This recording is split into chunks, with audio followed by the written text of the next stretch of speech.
थांबा, अजून स्क्रोल करू नका, कारण ही बातमी तुमच्यासाठी खूप मोठी ठरू शकते.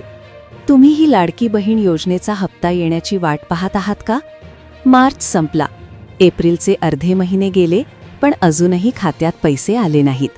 आता मोठा प्रश्न, पैसे कधी येणार? आणि सगळ्यात महत्त्वाचं, 1500 येणार की थेट 3000 रुपये एकत्र? सरकारकडून मोठा अपडेट समोर येतोय आणि सांगितलं जातंय की पुढच्या काही दिवसांत तुमच्या खात्यात पैसे जमा होऊ शकतात.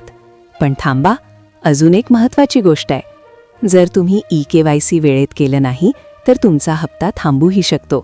म्हणून हा व्हिडिओ शेवटपर्यंत बघा, कारण पुढच्या काही सेकंदात मी तुम्हाला अचूक तारीख, रक्कम आणि पूर्ण अपडेट सांगणार आहे. नमस्कार बहिणींनो, मुख्यमंत्री माझी लाडकी बहीण योजनेच्या हप्त्याची वाट पाहणाऱ्या सर्व महिलांसाठी एक अत्यंत महत्त्वाची बातमी समोर आली आहे.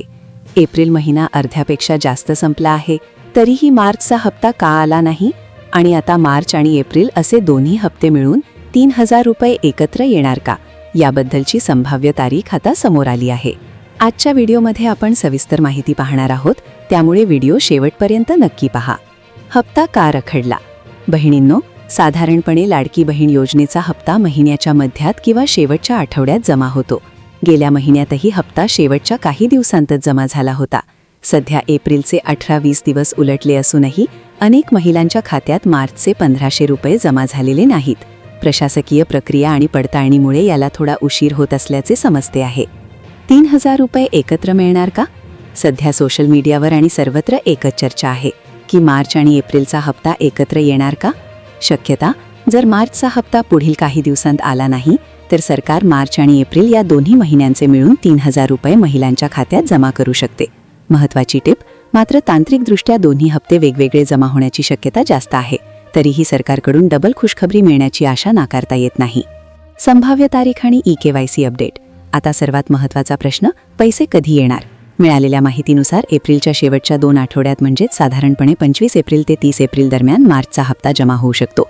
पण एक गोष्ट लक्षात ठेवा, ज्या महिलांचे ई-KYC अपूर्ण आहे त्यांना हा लाभ मिळणार नाही. ई-KYC मुदत, सरकारने KYC दुरुस्तीसाठी 30 एप्रिलपर्यंत मुदत वाढवून दिली आहे. जर तुमचं बँक खाते आधारशी लिंक नसेल किंवा KYC अपडेट नसेल तर त्वरित जवळच्या सेतू केंद्रात जाऊन ते पूर्ण करून घ्या. तर बहिणींनो, काळजी करू नका, पुढच्या आठवड्यात तुम्हाला आनंदाची बातमी मिळू शकते.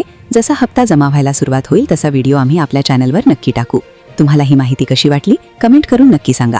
आणि अशाच नवनवीन अपडेटसाठी आपल्या चॅनलला सबस्क्राईब करायला विसरू नका. धन्यवाद.